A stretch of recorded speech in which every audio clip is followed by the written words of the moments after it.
I also want to speak tonight directly to Muslims throughout the world. We respect your faith. It's practiced freely by many millions of Americans and by millions more in countries that America counts as friends. Its teachings are good and peaceful, and those who commit evil in the name of Allah blaspheme the name of Allah. The terrorists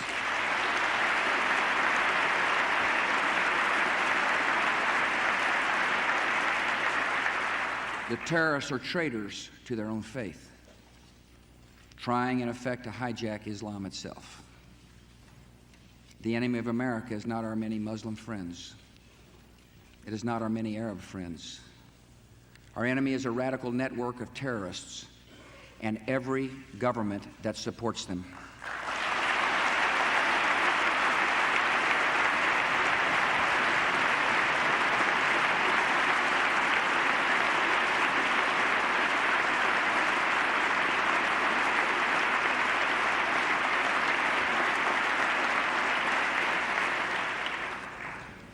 Our war on terror begins with Al-Qaeda, but it does not end there. It will not end until every terrorist group of global reach has been found, stopped, and defeated.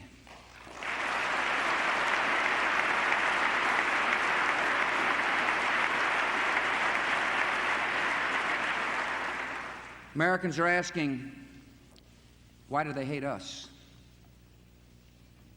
They hate what they see right here in this chamber, a democratically elected government. Their leaders are self-appointed. They hate our freedoms, our freedom of religion, our freedom of speech, our freedom to vote and assemble and disagree with each other. They want to overthrow existing governments in many Muslim countries, such as Egypt, Saudi Arabia, and Jordan.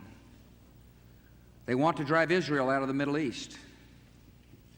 They want to drive Christians and Jews out of vast regions of Asia and Africa.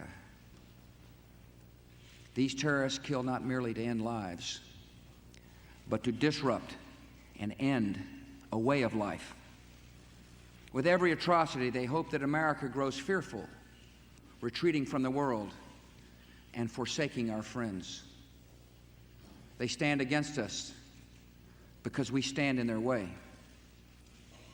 We're not deceived by their pretenses to piety. We have seen their kind before. They are the heirs of all the murderous ideologies of the 20th century. By sacrificing human life to serve their radical visions, by abandoning every value except the will to power, they follow in the path of fascism, Nazism, and totalitarianism. And they will follow that path all the way to where it ends, in history's unmarked grave of discarded lies. Americans are asking, how will we fight and win this war? We will direct every resource at our command, every means of diplomacy, every tool of intelligence, every instrument of law enforcement, every financial influence, and every necessary weapon of war to the disruption and to the defeat of the global terror network. Now, this war will not be like the war against Iraq a decade ago, with a decisive liberation of territory and a swift conclusion.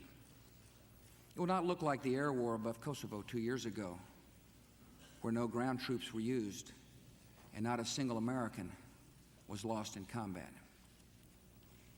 Our response involves far more than instant retaliation and isolated strikes. Americans should not expect one battle, but a lengthy campaign, unlike any other we have ever seen.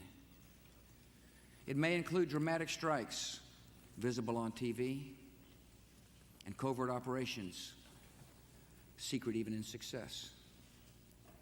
We will starve terrorists of funding, turn them one against another, drive them from place to place until there is no refuge or no rest. And we will pursue nations that provide aid or safe haven to terrorism. Every nation in every region now has a decision to make. Either you are with us or you are with the terrorists.